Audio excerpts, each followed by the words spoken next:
Hello everyone, நாங்கள் Anand Bala.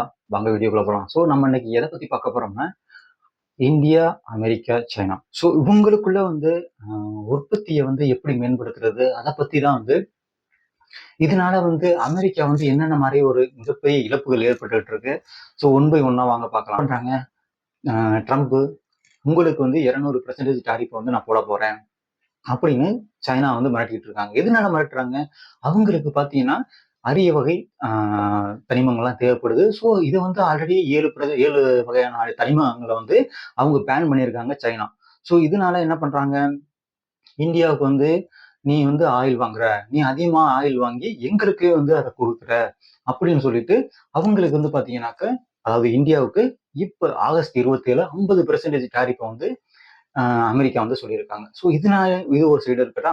Okay, அடுத்து பாத்தீங்கன்னா இது அமெரிக்காவோட பாதுகாப்பு தடவாளங்கள்ல மிக முக்கியமான அரிய வகை கனிமங்கள் எங்க யாருகிட்ட இருந்து வாங்குறாங்க?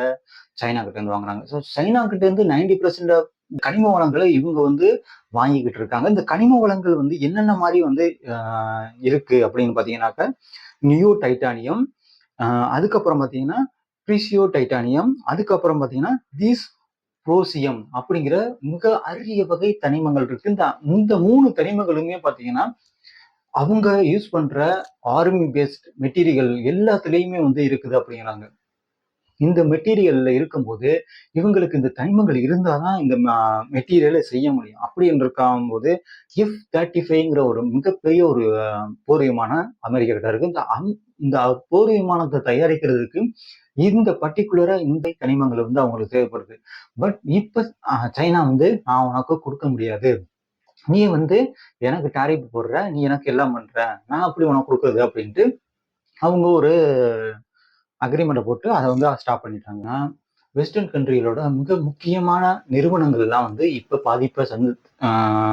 பாதிப்படைஞ்சிட்டு இருக்காங்க. ஸோ இந்த பாதிப்புல அவங்களுக்கு என்னென்ன மாதிரி இழப்புகள் ஏற்படுதுன்னா, மிக முக்கியமா பாத்தீங்கன்னாக்க ரித்தியான் நிறுவனம். ஸோ இந்த நிறுவனம் தான் அதிகமான இராணுவ தளவாடங்களை தயாரிக்கக்கூடிய மிக முக்கியமான ஒரு நிறுவனமா அமெரிக்காவில் இருக்காங்க. ஸோ இந்த நிறுவனம் இப்ப என்ன சொல்றாங்க, நம்மள்ட்ட இருக்கக்கூடிய எல்லா தனிமங்களும் குறைஞ்சிக்கிட்டே இருக்கு. ஸோ நம்மள ஒரு குறிப்பிட்ட அளவு மேல நம்ம ப்ரொடக்ஷன் பண்ண முடியல அப்படிங்கிறாங்க. ஸோ இது என்ன ரீசன்னா, இதுல F-35 விமானத்தை தயாரிக்கிறதுக்கு பாத்தீங்கன்னா லாக்ஹீட் மார்டின் உற்பத்தி மிகப்பெரிய ஒரு பாதிப்பை சந்திச்சிருக்குங்கிறாங்க. இதனால மோட்டார், அதாவது ட்ரோனோட மோட்டார் தயாரிக்கிறதுக்கும் இந்த அரிய வகை தனிமங்கள் மிக முக்கியமா இருக்கு.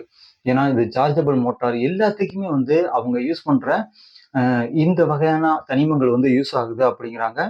விமானங்களோட இன்ஜின் தயாரிக்கிறதுக்கும், அந்த விமானத்தோட இன்ஜின் தயாரிக்கிறதுக்கும் இந்த அரிய வகை தனிமங்கள் மிக முக்கியமா யூஸ் பண்றாங்க.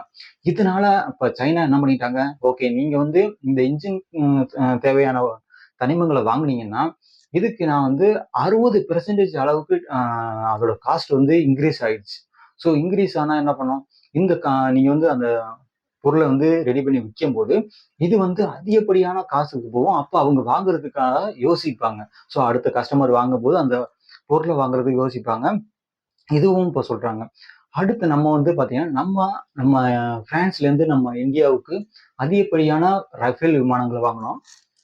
ஸோ இந்த ரஃபேல் விமானங்கள் பாத்தீங்கன்னாக்க பிரான்ஸ் செய்யறாங்க. இந்த பிரான்ஸ் செய்யறதுக்கும் இப்ப இதுக்கு வீழ்ச்சி அடைஞ்சிட்டு இருக்கு. ஏன்னா அவங்ககிட்டயும் இந்த அரிய வகை தனிமங்கள் இல்லைன்னு சொல்றாங்க கிளியர் கட்டா. நீங்க எதுக்கு வாங்குறீங்க இந்த அரிய வகை தனிமங்களை? அது மட்டும் இல்லாம ஆயுதம் தயாரிக்கிறதுக்குன்றா உங்களுக்கு இந்த தனிமங்கள் கொடுக்கப்பட மாட்டாது. அது மட்டும் இல்லாம இந்த அரிய வகை தனிமங்களை பாத்தீங்கன்னா ஏற்றுமதி பண்றதுக்கு அவங்க தடையை என்ன பண்ணிட்டாங்க, ஓகே நம்ம சைனா கிட்ட இனிமே இருக்க முடியாது, வாங்க முடியாது அதிகமா அப்படின்னு சொல்லிட்டு இப்ப அவங்களோட அரிய வகை தனிமங்கள் கொண்ட சுரங்கங்களை புறணை அதை நோண்ட ஆரம்பிக்கிறாங்க. இப்ப அதை ரெடி பண்ண ஆரம்பிக்கிறாங்க. இன்னும் ரெடி பண்ணாலும் அது இன்னும் பல ஆண்டுகளாக கூட ஆகலாம். அந்த அளவுக்கு கூட ஆகுறதுக்கான வாய்ப்புகள் இருக்கு. அது மட்டும் இல்லாம அவங்க என்ன பண்றாங்க, ஆப்பிரிக்கன் கண்ட்ரி, இன்னும் நிறைய கண்ட்ரிகள்ல அவங்க அவங்களோட பிசினஸ் விரிவுபடுத்துறாங்க. ஏன்னா அங்கே அரிய வகை தனிமங்கள் இருந்தா எடுக்கலாம் அப்படிங்கிற மாதிரியும் சொல்லிட்டு இருக்காங்க. இதுல இருந்து என்ன இருக்கு, இப்ப நம்மளுக்கு தெரிய வேண்டியது என்ன, அமெரிக்கா எவ்வளவு பெரிய ஒரு வல்லரசு நாடா இருந்தாலும் அவங்க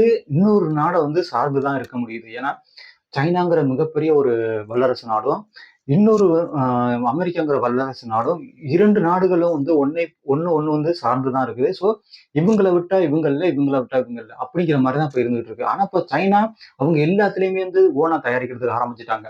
அவங்க ஏஐயா இருக்கட்டும், எல்லாமே வந்து அவங்க வந்து ஓனா தயாரிச்சுக்கிட்டு இருக்காங்க.